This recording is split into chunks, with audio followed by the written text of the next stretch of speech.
Hello my dear students, welcome to Hema Patil maths academy. ಇವತ್ತು 9ನೇ ತರಗತಿ ಗಣಿತ ಅಧ್ಯಾಯ 2 ಬಹುಪದೋಕ್ತಿಗಳಲ್ಲಿ ಅಭ್ಯಾಸ 2.1 ಅನ್ನು ಯಾವ ರೀತಿ ಬಿಡಿಸುವುದು ಅನ್ನೋದನ್ನು ನೋಡೋಣಪ್ಪ. ಮೊದಲೇ ಕ್ವಶನ್ ನೋಡೋಣ. ಈ ಕೆಳಗಿನವುಗಳಲ್ಲಿ ಯಾವುವು ಒಂದು ಚರಾಕ್ಷರವುಳ್ಳ ಬಹುಪದೋಕ್ತಿಗಳಾಗಿವೆ ಮತ್ತು ಯಾವುವು ಅಲ್ಲ, ಕಾರಣ ಸಹಿತ ತಿಳಿಸಿ ಅಂತ ಹೇಳಿದ್ದಾರೆ. ಈಗ ನಾವು ಫಸ್ಟ್ ತಿಳ್ಕೊಳ್ಳೋಣ, ಒಂದು ಚರಾಕ್ಷರವುಳ್ಳ ಬಹುಪದೋಕ್ತಿಗಳು ಅಂದರೆ ಯಾವುದು ಅಂತ ಹೇಳಿ. ಈಗ ಒಂದು ಎಕ್ಸಾಂಪಲ್ ಬರಿತೇನೆ ನಾನಿಲ್ಲಿ. 2x² ಪ್ಲಸ್ 3x ಪ್ಲಸ್ 5 ಅಂತ ಬರಿತೇನೆ. ಇಲ್ಲಿ ನೋಡ್ರಿ, ಈ ಒಂದು ಬಹುಪದೋಕ್ತಿಯಲ್ಲಿ ಚರಾಕ್ಷರ ಎಕ್ಸ್ ಅಂದರೆ ಒಂದೇ ಚರಾಕ್ಷರ ಇದೆ, ಅಂದರೆ ಒಂದು ಚರಾಕ್ಷರವುಳ್ಳ ಬಹುಪದೋಕ್ತಿ. ಅಥವಾ ಸಪೋಸ್ ನಾನೀಗ x² ಪ್ಲಸ್ 5y ಅಂತ ಬರದ್ನಿ ಅಂತಂದ್ರೆ ಎಕ್ಸ್ ಮತ್ತು y ಎರಡು ಚರಾಕ್ಷರಗಳ, ಅದು ಇವು ಬೇರೆ ಬೇರೆ ಚರಾಕ್ಷರಗಳು, ಅಂದರೆ ಇದು x1 y1, ಇದು ಒಂದು ಚರಾಕ್ಷರವುಳ್ಳ ಬಹುಪದೋಕ್ತಿ ಆಗಂಗಿಲ್ಲ. ಹಾಗಾಗಿ ಈ ಒಂದು ಸಮಸ್ಯೆಯಲ್ಲಿ ನೋಡೋಣ ಏನು ಕೊಟ್ಟಾರ ಅನ್ನೋದನ್ನು. 4x² ಮೈನಸ್ 3x ಪ್ಲಸ್ 7 ಇಲ್ಲಿ ಯಾವ ಒಂದು ಚರಾಕ್ಷರವುಳ್ಳ ಬಹುಪದೋಕ್ತಿ? ಇಲ್ಲಿ ಚರಾಕ್ಷರ ಇರುವುದು ಒಂದೇ, ಎಕ್ಸ್ ಮತ್ತು ಎಕ್ಸ್, ಇದು ಒಂದು ಚರಾಕ್ಷರವುಳ್ಳ ಬಹುಪದೋಕ್ತಿ ಹೌದು. ಇದು ಒಂದು ಚರಾಕ್ಷರವುಳ್ಳ ಬಹುಪದೋಕ್ತಿ, ಒಂದು ಚರಾಕ್ಷರ ಉಳ್ಳ ಬಹುಪದೋಕ್ತಿ ಆಗಿದೆ. ಬಹುಪದೋಕ್ತಿ ಆಗಿದೆ ಅಂತ ಬರೆಯೋಣ. ಯಾಕಂದ್ರೆ ಒಂದೇ ಚರಾಕ್ಷರ ಎಕ್ಸ್, ಒಂದೇ ಚರಾಕ್ಷರ ಇದೆ. ಎರಡನೇದು y² ಪ್ಲಸ್ √2 ಅಂತ ಇದೆ.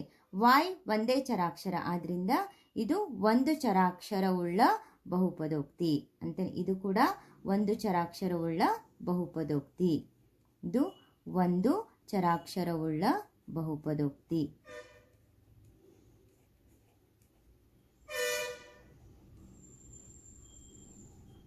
ಬಹುಪದೋಕ್ತಿ ಆಗಿದೆ.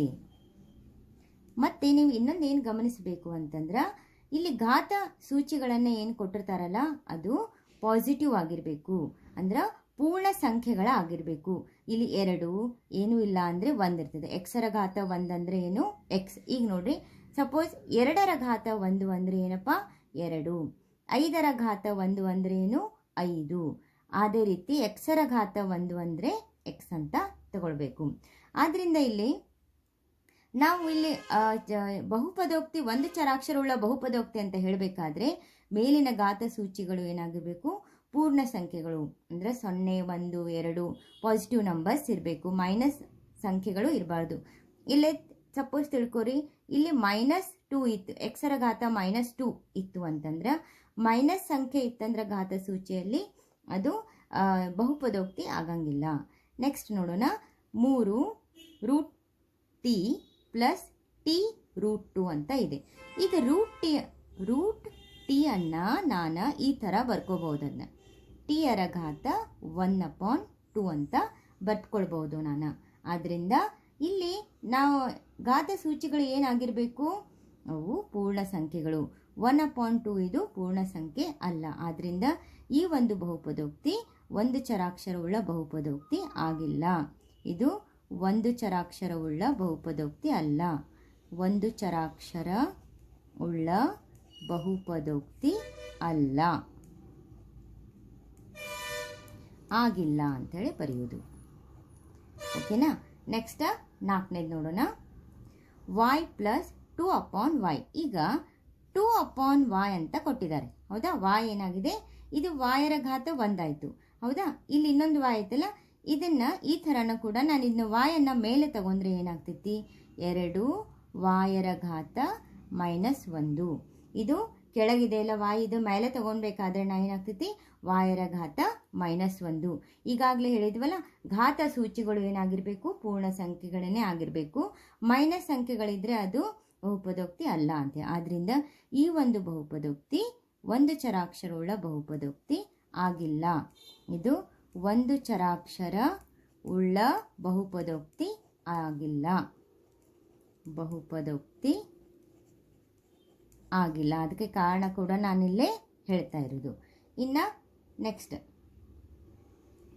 5ನೇದು ಎಕ್ಸರ ಘಾತ 10 ಪ್ಲಸ್ ವಾಯರ ಘಾತ 3 ಪ್ಲಸ್ ಟಿಯರ ಘಾತ 50.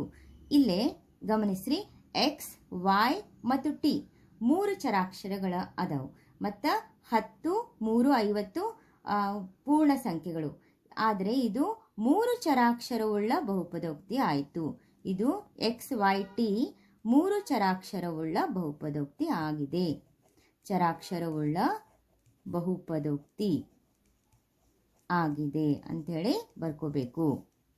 ಈ ಥರ ನಾವು ಕಾರಣ ಸಹಿತ ಈ ಲೆಕ್ಕವನ್ನು ಈ ಥರ ಮಾಡೋದು. ಇನ್ನು 2ನೇ ಒಂದು ಸಮಸ್ಯೆಗೆ ಹೋಗೋಣ. ಈ ಕೆಳಗಿನ ಪ್ರತಿಯೊಂದರಲ್ಲೂ x² ಸಹಗುಣಕಗಳನ್ನು ಬರೆಯಿರಿ. ಈಗ ಫಸ್ಟ್ ತಿಳ್ಕೋಣ, x² ಸಹಗುಣಕ ಅಂದರೆ ಒಂದು ಎಕ್ಸಾಂಪಲ್ ಮೂಲಕ ನಾನಿಲ್ಲಿ ಹೇಳ್ಕೊಡ್ತೀನಿ. ಇಲ್ಲಿ ತಿಳ್ಕೊರಿ, 3x² ಅಂತ ಇದೆ. x² ಪಕ್ಕದಲ್ಲಿ ಯಾವ ನಂಬರ್ ಇದೆ? 3. ಅದೇನಾಯಿತು? x² ಸಹಗುಣಕ.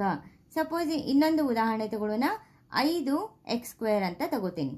x² ಸಹಗುಣಕ ಅಂದರೆ x² ಪಕ್ಕದಲ್ಲಿರುವಂತಹ ಸಂಖ್ಯೆ, ಅದರ ಜೊತೆಯಲ್ಲಿರುವಂತಹ ಸಂಖ್ಯೆ ಏನೈತಿ?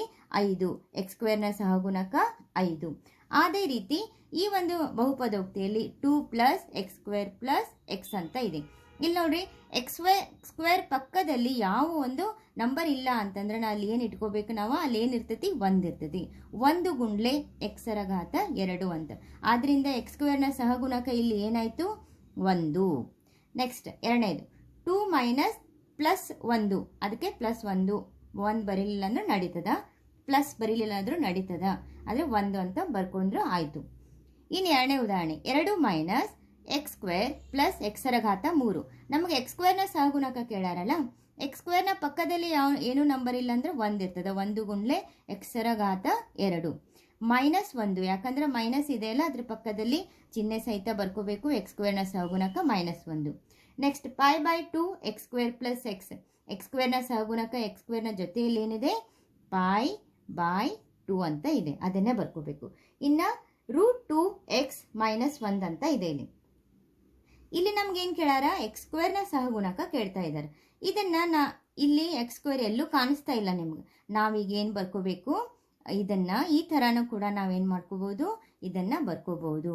0 ಗುಂಡ್ಲೆ ಎಕ್ಸರ ಘಾತ 2 + √2x - 1. ಆದ್ದರಿಂದ ಎಕ್ಸರ ಘಾತ 2 ಏನು ಕೊಟ್ಟಿಲ್ಲ ಅಂದರೆ ಏನಪ್ಪ? 0 ಇದೆ ಅಂಥೇಳಿ. ಏನು ಕೊಟ್ಟೇ ಇಲ್ಲ ಇಲ್ಲಿ. x² ಸಹಗುಣಕ ಕೊಟ್ಟಿಲ್ಲ, x² ಇಲ್ಲ ಅಂತಂದ್ರೆ x² ಸಹಗುಣಕ ನಾನು ಏನು ಇಟ್ಕೋಬೇಕು? 0 ಅಂತ ಇಟ್ಕೋಬೇಕು. ನೆಕ್ಸ್ಟ್ ಇನ್ನು 3ನೇ ಒಂದು ಲೆಕ್ಕಕ್ಕೆ ಹೋಗೋಣ. ಇದೇ 3ನೇದು ಗಮನಿಸ್ರಿ. ಡಿಗ್ರಿ 35 ಆಗಿರುವ ಒಂದು ದ್ವಿಪದೋಕ್ತಿಗೆ ಹಾಗೂ ಡಿಗ್ರಿ 100 ಆಗಿರುವ ಒಂದು ಏಕಪದೋಕ್ತಿಗೆ ಒಂದೊಂದು ಉದಾಹರಣೆ ಕೊಡಿ ಅಂತ ಹೇಳಿದ್ದಾರೆ. ಈಗ ಡಿಗ್ರಿ 35 ಆಗಿರುವ ಒಂದು ದ್ವಿಪದೋಕ್ತಿಯನ್ನು ನಾನು ಬರ್ಕೋಬೇಕು. ಅಂದ್ರೆ ಘಾತ ಸೂಚಿ ಏನು? 35. ಅಂದರೆ ಯಾವುದೇ ಒಂದು ದ್ವಿಪದೋಕ್ತಿಯನ್ನು ನಾನು ಇಲ್ಲಿ ಬರಿತೇನೆ ನೋಡ್ರಿ. ನಾ ಈಗ ತಗೋತೇನೆ ಎಕ್ಸರ ಘಾತ 35 + 7 ಅಂತ ಬರ್ಕೊತೇನೆ. ಹೌದಾ? ನನಗೀಗ ಏನು ಬೇಕಾಗಿದೆ? ಡಿಗ್ರಿ 35 ಅಂತ ಬೇಕಾಗಿದೆ. ಅದರಿಂದ ನಾನು ಎಕ್ಸ್ ಅಂತ ತಗೊಂಡು ಎಕ್ಸರ ಘಾತ 35 + 7 ನೀವು ಏನೋ ಬರ್ಕೋಬಹುದು. ಅಥವಾ ನಾನು ಇನ್ನೊಂದು ಉದಾಹರಣೆ ತೋರಿಸ್ತೇನೆ. 3 ವಾಯರ ಘಾತ 35 - 8 ವಾಯ್ ಅಂತಲೂ ಕೂಡ ಈ ಥರನೂ ಕೂಡ ನೀವು ಬರ್ಕೋಬಹುದು ದ್ವಿಪದೋಕ್ತಿಯನ್ನು. ಇನ್ನು ಏಕಪದೋಕ್ತಿ ಏನು ಹೇಳಿದ್ದಾರೆ ಅವರು? ಡಿಗ್ರಿ 100 ಆಗಿರುವ ಅಂತ ಒಂದು ಏಕಪದೋಕ್ತಿ ಬರೆಯಿರಿ. ನಾನಿಲ್ಲೇ ಎಕ್ಸರ ಘಾತ 100 5 ಎಕ್ಸರ ಘಾತ 100 5 ಗುಂಡ್ಲೆ ಎಕ್ಸರ ಘಾತ 100 ಅಂತ ಬರಿಬಹುದು. ಅಥವಾ ನಾನು ಈ ಥರನೂ ಕೂಡ ಬರ್ಕೋಬಹುದು. ಏನಪ್ಪ? 7 ವಾಯರ ಘಾತ 100, ಯಾಕಂದರೆ ಡಿಗ್ರಿ 100 ಬೇಕನ್ನತ್ತಾರಲ್ಲ, ಈ ಥರನೂ ಕೂಡ ನಾನು ಬರ್ಕೋಬಹುದು. ಇದು 3ನೇ ಪ್ರಶ್ನೆ ಆಯಿತು. ಇನ್ನು ನೆಕ್ಸ್ಟ್ 4ನೇ ಪ್ರಶ್ನೆಗೆ ಹೋಗೋಣ. 4ನೇ ಒಂದು ಪ್ರಶ್ನೆ, ಈ ಕೆಳಗಿನ ಪ್ರತಿಯೊಂದು ಬಹುಪದೋಕ್ತಿಯ ಡಿಗ್ರಿಯನ್ನು ಬರೆಯಿರಿ. ಈಗಾಗಲೇ ಹಿಂದಿನ ವಿಡಿಯೋದಲ್ಲಿ ನಾನು ಬಹುಪದೋಕ್ತಿಯ ಡಿಗ್ರಿಯನ್ನು ಹೆಂಗೆ ಕಂಡುಹಿಡಿಯೋದು ಅಂತ ಹೇಳಿಕೊಟ್ಟಿದ್ದೇನೆ. ಈಗ ಈ ಒಂದು ಸಮಸ್ಯೆಯಲ್ಲಿ ನೋಡೋಣ. 5x3 plus 4x2 plus 7x. ಇದು ಒಂದು ಚರಾಕ್ಷರವುಳ್ಳ ಬಹುಪದೋಕ್ತಿ, ಯಾಕಂದರೆ ಎಕ್ಸ್ ಇದೆ. ಇಲ್ಲಿ ಘಾತಗಳ ಯಾವ್ಯಾವುದಂತ ನೋಡಬೇಕು. ಇದು 1 ಐತಿ, ಇದು 2 ಐತಿ, 3 ಐತಿ. ಅತಿ ಗರಿಷ್ಠ ಘಾತ ಸೂಚಿಯನ್ನು ನಾವೇನಂತ ತಗೋಬೇಕು, ಬಹುಪದೋಕ್ತಿಯ ಡಿಗ್ರಿ ಅಂತ ತಗೋಬೇಕು. ಇಲ್ಲೇನೈತಿ 3, ಆದ್ದರಿಂದ ಈ ಬಹುಪದೋಕ್ತಿಯ ಡಿಗ್ರಿ ಏನಾಯಿತು 3 ಅಂತ ಬರ್ಕೋಬೇಕು. ನೆಕ್ಸ್ಟ್ 4 ಮೈನಸ್ y2, ಈ ಬಹುಪದೋಕ್ತಿಯ ಡಿಗ್ರಿ ಏನಾಯಿತು y2, y 2 ಅಂತ ಅಷ್ಟೇ ಇದೆ ಅಲ್ಲ, ಆದ್ದರಿಂದ ಈ ಡಿಗ್ರಿ ಏನಾಯ್ತು ಇಲ್ಲಿ 2. ಈಸಿ ಇದೆ ಇದು. 5t ಮೈನಸ್ √7, ಟಿ ಯರ ಮೇಲೆ ಏನೂ ಇಲ್ಲ ಅಂದರೆ ಏನಿರ್ತದಪ್ಪ, ಅಲ್ಲಿ ಘಾತ ಸೂಚಿ 1 ಇರ್ತದೆ. ಟಿ ಯರ ಘಾತ 1, ಈ ಬಹುಪದೋಕ್ತಿಯ ಡಿಗ್ರಿ ಏನಾಯಿತು 1. ನೆಕ್ಸ್ಟ್ ಇಲ್ಲೇ ಒಂದು ಸಂಖ್ಯೆ ಇದೆ 3, ಈ ಬಹುಪದೋಕ್ತಿಯ ಡಿಗ್ರಿಯನ್ನು ನಾವು ಯಾವ ಥರ ತಗೋಬೇಕಂದ್ರೆ, ಬರೇ ಒಂದು ಸಂಖ್ಯೆ ಇದ್ರೆ ಅದರ ಪಕ್ಕದಲ್ಲಿ ಗುಂಡ್ಲೆ x ರ ಘಾತ 0. ಈಗ x ರ ಘಾತ 0 ಅಂದ್ರೆ ಬೆಲೆ ಏನಪ್ಪ 1. ಯಾವುದೇ ಘಾತಾಂಕ 0 ಇದ್ರೆ ಅದರ ಬೆಲೆ ಏನಿರ್ತೈತಿ 1 ಇರ್ತೈತಿ. ಆದ್ದರಿಂದ 3 ಗುಂಡ್ಲೆ 1 ಏನಾಯಿತು 3. ಆದ್ದರಿಂದ ಈ ಒಂದು ಬಹುಪದೋಕ್ತಿಯ 3 ಯಾವುದೇ ಒಂದು ಸಂಖ್ಯೆ ಕೊಟ್ಟರೆ ಅದರ ಬಹುಪದೋಕ್ತಿಯ ಡಿಗ್ರಿ ಏನಾಗಿರ್ತೈತಿ 0 ಅಂತ ಇಟ್ಕೋಬೇಕು. ನೆಕ್ಸ್ಟ್ ಇನ್ನು ಐದನೇ ಪ್ರಶ್ನೆ, ಈ ಕೆಳಗಿನವುಗಳನ್ನು ರೇಖಾತ್ಮಕ, ವರ್ಗ ಮತ್ತು ಘನ ಬಹುಪದೋಕ್ತಿಗಳಾಗಿ ವಿಂಗಡಣೆ ಮಾಡ್ರಿ. ರೇಖಾತ್ಮಕ ಅಂತಂದ್ರೆ ಡಿಗ್ರಿ 1 ಆಗಿರಬೇಕು, ವರ್ಗ ಅಂತಂದ್ರೆ ಡಿಗ್ರಿ 2 ಆಗಿರುವ ಬಹುಪದೋಕ್ತಿ, ಘನ ಅಂತಂದ್ರೆ ಡಿಗ್ರಿ 3. ಈಗ ಒಂದೇ ಉದಾಹರಣೆಯಲ್ಲಿ ನೋಡೋಣ. x² ಪ್ಲಸ್ ಎಕ್ಸ್ ಡಿಗ್ರಿ ಏನೈತಿ, ಇಲ್ಲೇ ಹೈಯೆಸ್ಟ್ ಡಿಗ್ರಿ ಏನೈತಿ 2, ಆದ್ರಿಂದ ಇದೇನ ವರ್ಗ ಬಹುಪದೋಕ್ತಿ. ಇದೇನು ವರ್ಗ ಬಹುಪದೋಕ್ತಿ ಆಯಿತು. ಎರಡನೇದು x ಮೈನಸ್ x ರ ಘಾತ 3, ಹೈಯೆಸ್ಟ್ ಡಿಗ್ರಿ ಅಥವಾ ಗರಿಷ್ಠ ಘಾತ ಸೂಚಿ ಏನೈತಿ 3 ಇದ್ರೆ ಅದೇನಪ್ಪ ಘನ ಬಹುಪದೋಕ್ತಿ. ಏನು ಘನ ಬಹುಪದೋಕ್ತಿ. ಮೂರನೇದು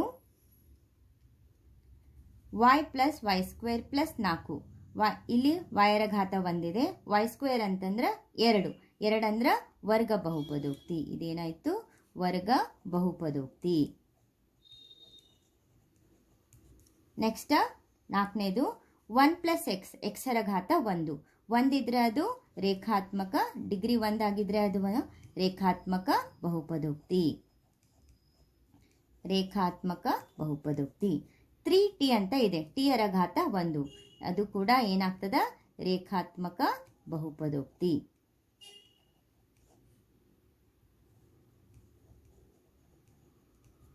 ನೆಕ್ಸ್ಟ್ r² ಅಂತ ಇದೆ, ಸ್ಕ್ವೇರ್ ಅಂತಂದ್ರೆ 2 ಅಂದ್ರೆ ವರ್ಗ ಬಹುಪದೋಕ್ತಿ. 2 ಇದ್ರೆ ಡಿಗ್ರಿ 2 ಇದ್ರೆ ವರ್ಗ ಬಹುಪದೋಕ್ತಿ. ನೆಕ್ಸ್ಟ್ 7x ರ ಘಾತ 3 ಡಿಗ್ರಿ 3 ಆಗಿದ್ರೆ ಅದು ಘನ ಬಹುಪದೋಕ್ತಿ. ನಾನು ಹಿಂದಿನ ವಿಡಿಯೋದಲ್ಲಿ ರೇಖಾತ್ಮಕ, ವರ್ಗ ಮತ್ತು ಘನ ಬಹುಪದೋಕ್ತಿಯನ್ನು ಹೇಳಿಕೊಟ್ಟಿದ್ದೇನೆ. ಅದಕ್ಕೆ ಅದ್ರ ಬೇಸ್ ಮೇಲೆ ನಾವೇನು ಮಾಡಬೇಕಿದ್ನ ಈ ಒಂದು ಸಮಸ್ಯೆಯನ್ನು ಬಿಡಿಸ್ಬೇಕು. ಈಗ ಅಭ್ಯಾಸ 2.1 ಕಂಪ್ಲೀಟ್ ಆಯಿತು. ಈ ಒಂದು ಅಭ್ಯಾಸ 2.1 ಕಂಪ್ಲೀಟ್ ಆಗಿ ಅರ್ಥ ಆಯಿತು ಅಂತ ತಿಳ್ಕೊತೀನಿ. ನನ್ನ ಒಂದು ಈ ವಿಡಿಯೋವನ್ನು ಕಂಪ್ಲೀಟ್ ಆಗಿ ನೋಡಿದ್ದಕ್ಕಾಗಿ ನಿಮ್ಮೆಲ್ಲರಿಗೂ ಧನ್ಯವಾದಗಳು. ಮತ್ತು ನನ್ನ ಈ ವಿಡಿಯೋವನ್ನು ಏನಾದರೂ ಕಮೆಂಟ್ ಇದ್ದರೆ ಹೇಳ್ರಿ, ಸಬ್ಸ್ಕ್ರೈಬ್ ಮಾಡಿರಿ ಮತ್ತು ನಿಮ್ಮ ಫ್ರೆಂಡ್ಸ್ಗೂ ಕೂಡ ಶೇರ್ ಮಾಡಿ ಅಂತ ಹೇಳ್ತಾ ವಿಡಿಯೋವನ್ನು ಮುಕ್ತಾಯಗೊಳಿಸ್ತೇನೆ. ಮುಂದಿನ ವಿಡಿಯೋಗೆ ಭೇಟಿಯಾಗೋಣ.